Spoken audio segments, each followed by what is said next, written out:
Welcome, everyone, to the Asher Marketing Podcast. We provide a wide range of services, including media planning, video production, creative solutions, digital and social media strategies, website development, public relations, and printing. To find out more, visit AsherAgency.com. My guest is Savannah Hillyard. Savannah, how you doing? Good. How are you? I'm good. I think I just said Savannah again. I keep trying to combine your first and last name. It's okay. You're fine. You're fine. Well, thank you for being gracious about that. And thanks for doing this. You and I, we were talking before we hit record that we met in the virtual world because you took a class that I teach about social media. Yeah. But this is the first time we've met in person. So it's great to meet you face to face. And you stood out, as many students do in that class, as kind of the head of the class. I felt like a lot of the stuff I was saying you already knew, but it was great to have you in the class because I think some of the other students learned from you as well. No, it was great. Well, you've been doing social media now how long? Okay, officially 6 months. Oh, wow. Okay. Unofficially, like 2.5 years. Okay. Well, we'll get into that in more detail in just a few minutes. But I wanted to start with your career path because, like a lot of our guests, it wasn't a direct path from this is what I want to do and now I'm doing it. Yeah. Talk us through what you were thinking about. You mentioned earlier that you're a graduate of Northrop High School here in Fort Wayne. So when you were a student at Northrop, what were you thinking about when it came to your future, if anything? And where did you go from there, and how did you pivot and all those good things? Yeah. Actually, funny that you asked that. When I was at Northrop, my junior year, I went over to Anthus Career Center, and I started in cosmetology. Okay. And then by senior year, I realized, cosmetology is not what I want to do. So did you have any experience with Karen Gilly when you were there? Is that name familiar? That does not ring a bell. All right. Okay. I brought the episode to a screeching halt 2 minutes in. But no, Karen's one of the teachers there and someone I know who's there. So you're at Anthus studying cosmetology. Yes. And you realized maybe that's not for you. Correct. Okay. So my senior year, I was like, well, you know what? I think maybe I want to get into nursing. So I was like, I'm going to do the CNA program and then, transition into nursing. Yep. Well, actually, and this is all at Anthus still? This is all at Anthus. Okay. Yep. Great place. Actually, my senior year, I got pregnant with my first son. So I was unable to finish the CNA program. So a little bit of a curveball. Yep, exactly. So I went on, graduated from Northrop, and that fall semester, I was like, okay, what do I want to do? Yep. I at that point in time, didn't want to do nursing anymore. And I was like, you know what, I'm going to enroll at IPFW, now PFW, in elementary education. Okay. Yeah. So you've covered just about every career so far. All right. I know. I did not know what I wanted to do. Yeah. So, it was my first semester at IPFW, and obviously I had a baby, and I was going to class full-time, in person. Are you working during this time too? Yes. Jeez, yeah. So the first semester goes by, and I realized, I can't do everything. Yeah. So I decided the spring semester, I was like, I'm going to enroll at Ivy Tech because it was a little more flexible with my schedule. They had the night classes. They also offered some online classes. Yeah. So I did that and then went down to part-time. And that was for, at that point, office administration. Okay. Yep. So. Okay. Yeah. So a long and winding road to get to the associate degree.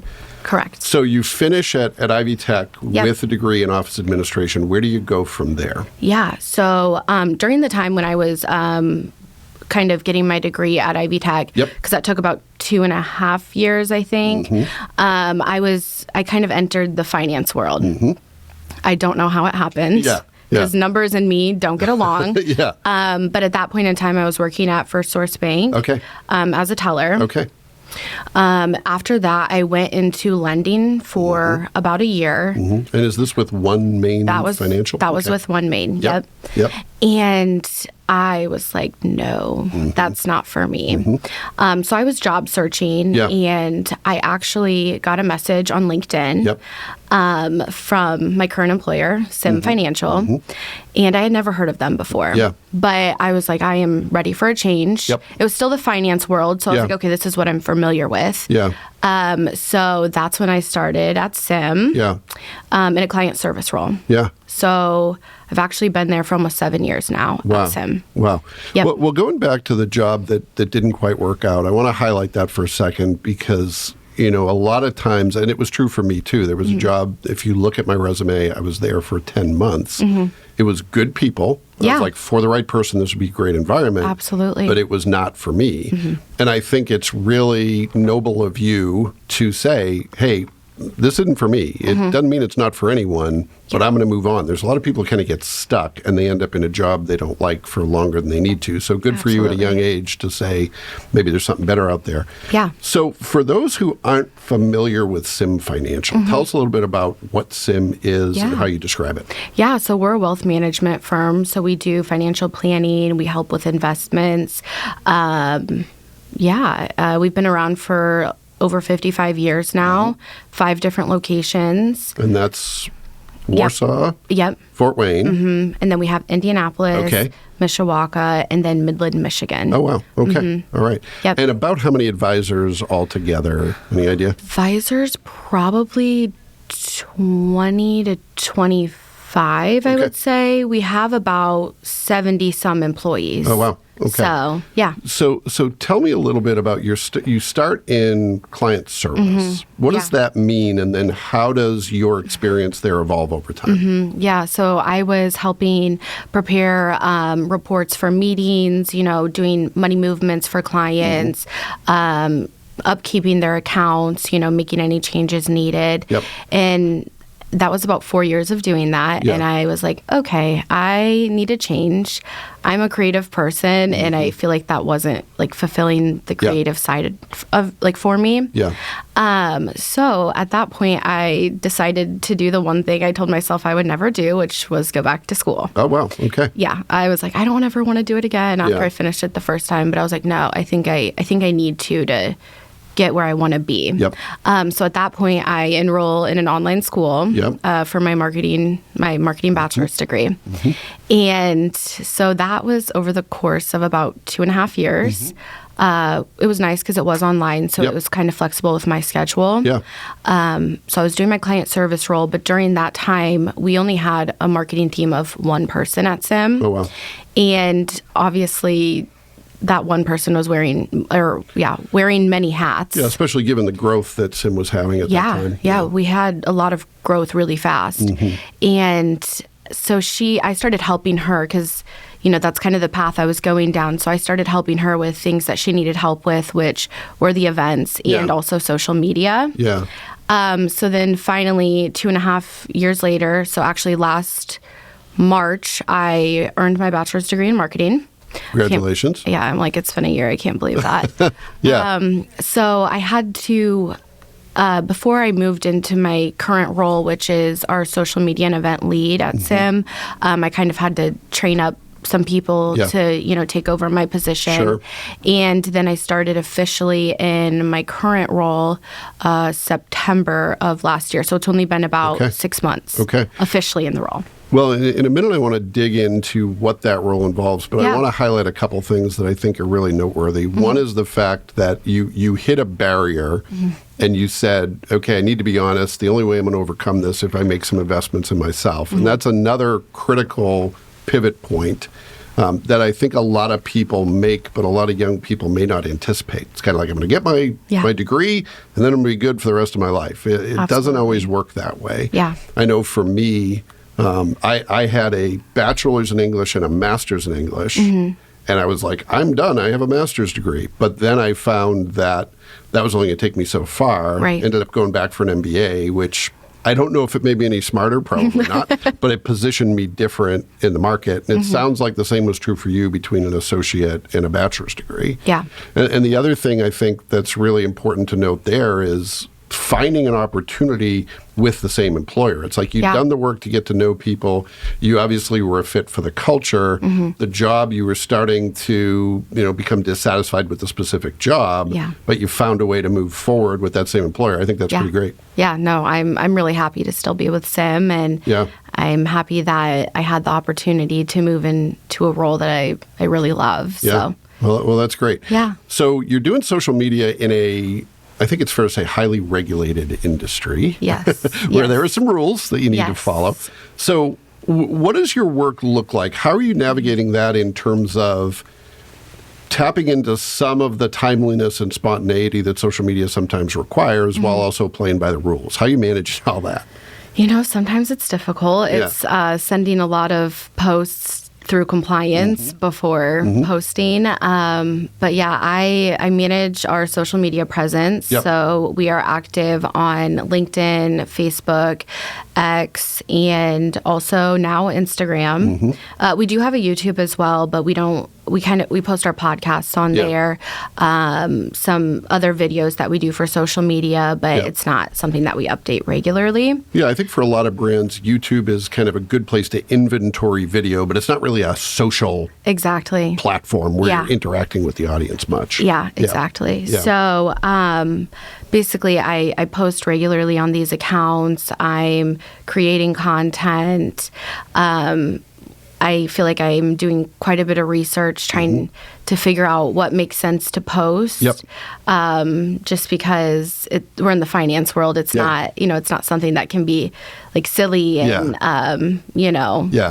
You have to have a personality, but it has to be serious enough that people take you seriously. Absolutely. Yeah. So it is a lot of running things through compliance, making sure that we're able to say the things that we're posting. But I enjoy it. I really do. And it's been nice to finally devote time to our social media accounts because I feel like for so long we didn't have like one person who had the time to run our accounts. So now that I'm in this role, obviously I'm pretty fresh into the role, but it's nice to be able to put some love into our social media accounts. So you're using Facebook, X, LinkedIn, and Instagram. Are you using those platforms in different ways, or is it kind of the same strategy applied to all the platforms? Yeah, so I've been trying to work a bit on that.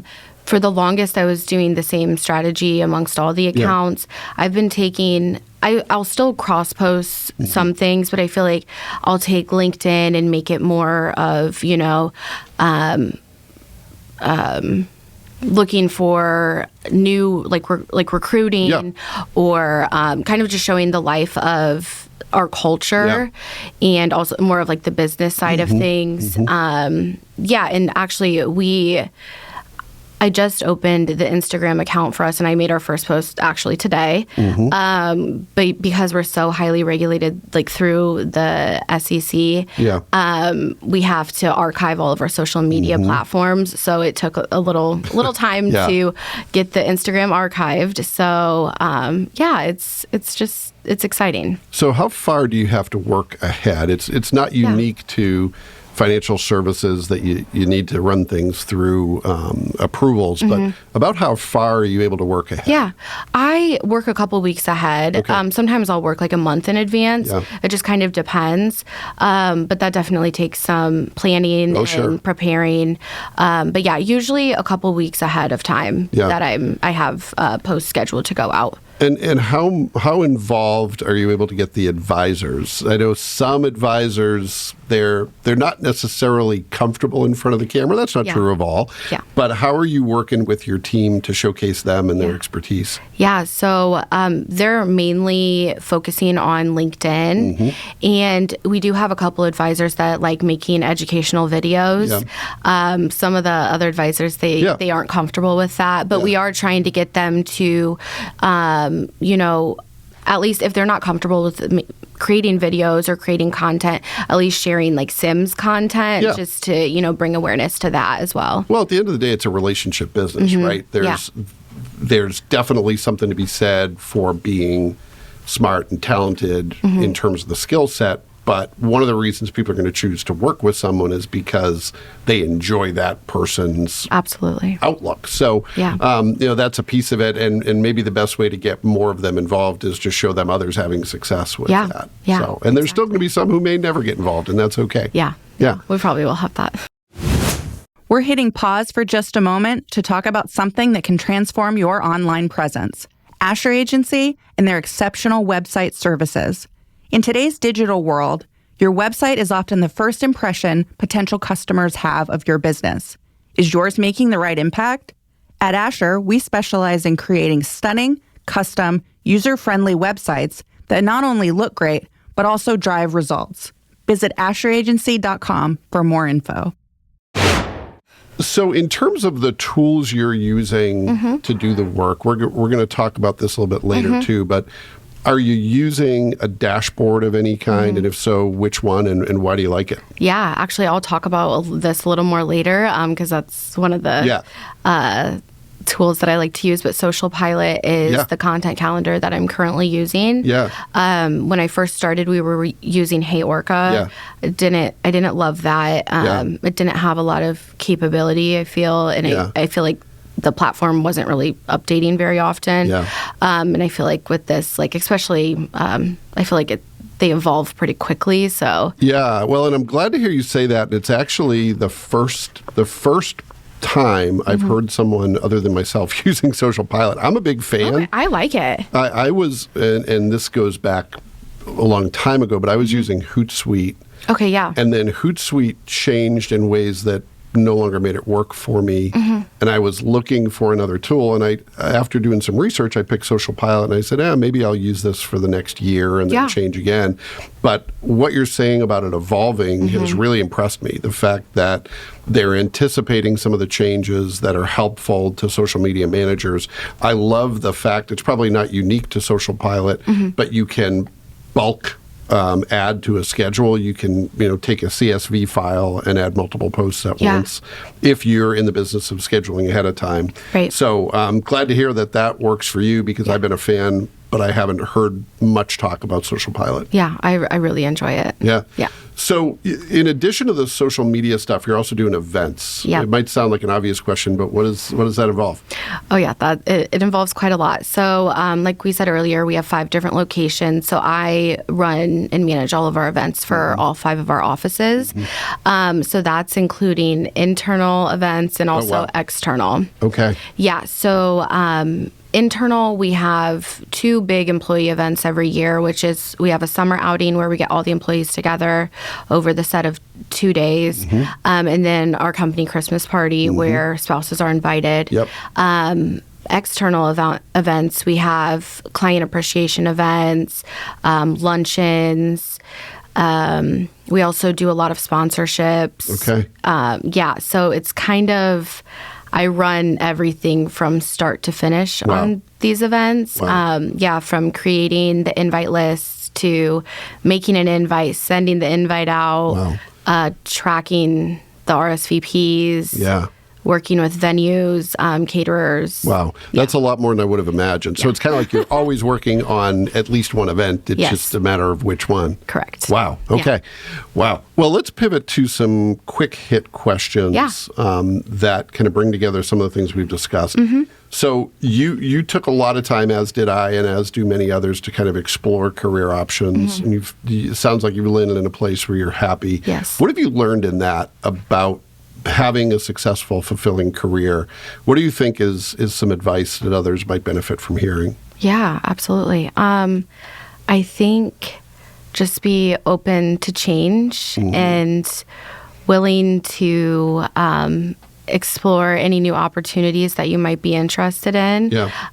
Because obviously I'm not where I originally thought I was going to start, and that's okay. I feel like we're always evolving as people, and it's okay to change things up if you want to. Well, and one of the things I heard you say is that, financial services your intent wasn't, I'm going to go into this industry, but you've built a really solid career in that industry. So, absolutely. Maybe don't be so quick as to opt out of an entire industry. Yeah. It's every employer is going to be a little bit different. But if you're not sure, say yes, and then if it's not for you, you can always switch industries, but you might find something you enjoy. Agreed. Yeah? Okay. How about, next question, the biggest myth or misconception about the work that you do? Now, this could be about the financial advisory world. It could be about social media. It could be about events. Something that you think people believe to be true that in your experience is not true. Okay. Let me think about this. I feel like with the social media side of things, I feel like that sounds like that can be easy, especially if you're not in that world at all. It sounds like maybe just slapping a post together when really... Your job is so fun. There's a lot of thought behind it. And especially with the industry I'm in, the compliance approval side of things, it might not always... my first thought of the way I wanted to post something might not be the end result. So it's a lot more than just slapping something online. Well, most people who have that perception, who think that being a social media manager is fun or, just fun, it can be fun. Absolutely. But it's based in personal experience of using these platforms to connect with family and friends, which is fun, right? And you get to... You don't have to generally edit what you say. Right. You don't have to generally deal with people who are going to, give you some negative blowback. And you don't have to constantly be on a schedule where you have to create content. Right. And then you get to doing it as a professional, and all of those things are true. It's like you have to be careful about what you say. You're representing a brand. You have to continually be creating content and coming up with ideas, and you have to respond to the needs of the audience. So it can be very fulfilling, it can be enjoyable, but it's still work. And personal experience doesn't really apply to when you're doing it professionally. Agreed. Yeah, because I love social media outside of work. But it's not the same as it is at work. So quick digression from that. If you were talking to a young person about who's maybe saying, hey, I really like social media, I may want to do it as a job, what advice would you give them, maybe cautionary or otherwise, to prepare them for the reality of doing that work? I think some advice or caution I would give them is it's ever-changing. Some strategy that might have worked a year ago might not work now. It's not the same as just posting for fun. I love to post TikToks. I think it's a good time, but it's not the same. And you have to have, content ideas coming all the time to have a regular, posted schedule. So I would say just make sure you're okay with all of that before just jumping into it, because it can be so fun outside of work. But when it becomes work, it might become something that you don't enjoy doing as much. Well, and that you've led me to two more healthy digressions. One having to do with idea generation. What tools or strategies do you use to generate new ideas? Are you following competitors? Are you following blogs? How are you generating ideas on an ongoing basis? So one of the ways that I generate ideas is we have monthly topics that we talk about at work. So I've been trying to pull some content from that. Just trying to create different things, working with our SMEs. That's actually a new thing that I'm trying to incorporate. Like I said, I'm still rather new into this role. So I was trying to, we're still trying to nail down a strategy. But that's one of the ways. We do write blogs. So I'll pull content from blogs. We'll do some videos with our chief investment officer. So that's a great way to pull in video content. Podcasts that we do. And I like to repurpose content too, because I feel like, especially podcasts, you spend a lot of money, for sure, making them. So I try to repurpose some of our old content. I'll use AI sometimes to help me come up with new ideas when I'm feeling like I'm in a slump and I can't think of anything. Sometimes I will go look at competitors' pages just to see what they're posting, just to try to, come up with more ideas from that as well. Well, that's really good advice, and I especially like the advice about repurposing content. Things have gotten so fragmented that there's really little danger of talking about something too much that it overwhelms the audience with repetition. The bigger danger is not making good use of the content that you're working hard to produce. So I really like that advice. Yeah. Another digression from your earlier comment. How do you manage the stress, if you will, of being a social media manager? And I'll explain what I'm talking about. This was inspired when you were talking about people saying, social media is fun because, I'm connecting with my family and friends and making TikToks, doing all that stuff. Yeah. But there's no imperative to be available. When you're a social media manager, it's kind of like you have to always be available because you never know when something's going to blow up, but you can't be available 24/7, especially if you have young kids. So how are you doing that? How are you managing that? I will say Sim is a really great company, and I feel like they don't expect me to be available 24/7. I will say I have no problem checking my phone if anything needs, there's been times where there's a spelling error or, but I will say a lot of the content we post is throughout the week during business hours. So that makes it a little easier to manage for me because then I am available to fix things if needed or, if something comes up. I know one time we had created this post and it was about some timely matter.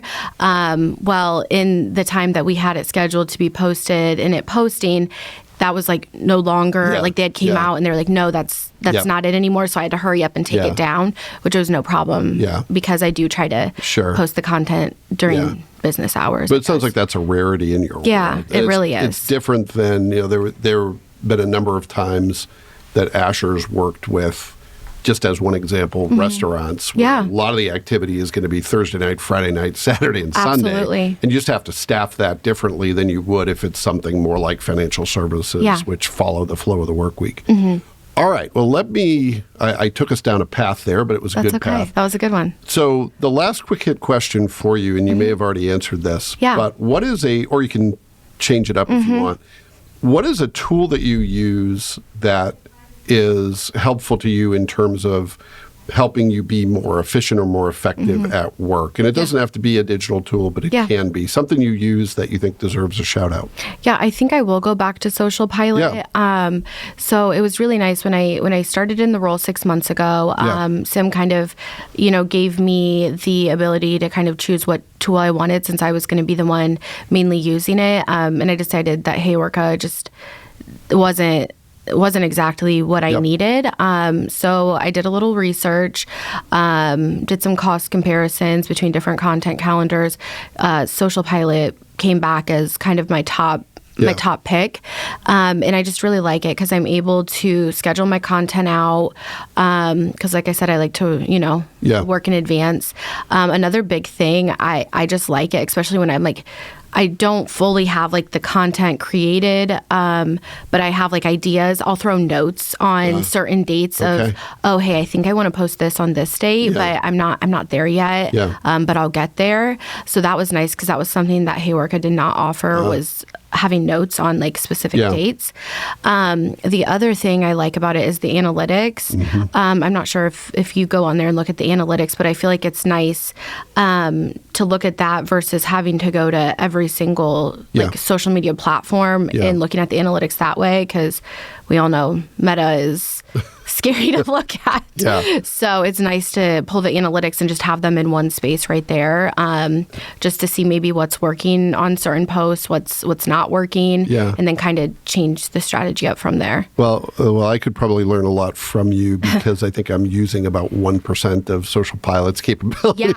I just started exploring it more, but I'm really enjoying the analytics side. Well, and the other thing, and this is, we're not sponsored by anyone, but one other thing with Social Pilot is pretty affordable too, which is when you're managing finances is probably a good thing. Yes. We try to be efficient and, not go too crazy on the spending. So I was trying to find something that was reasonably priced, but still had everything that I needed. And I was surprised because some of them become really pricey. Oh, for sure. Social Pilot was really affordable. Well, and there are some capabilities that, some of the larger dashboards, Sprout's a good example, that it's a great tool. Yeah. But if the cost isn't quite in line with what you're looking for, there's other good choices out there. Absolutely. So, yeah. Well, Savannah, thank you for that advice and for taking the time to be with us. Yeah, thank you. It's great to get to know you a little better and to hear more of your story. Yeah, thank you so much. And thanks to everyone who took the opportunity to listen to this episode of the Asher Marketing Podcast. We'll be back next time with another great guest, and we hope you'll join us then. We'd love to hear your feedback. Feel free to reach out to us at hello@asheragency.com. If you enjoyed this episode, please subscribe to our show on your favorite podcast platform. It really helps us reach more listeners. For additional resources and updates, visit our website at asheragency.com. Thanks for tuning in.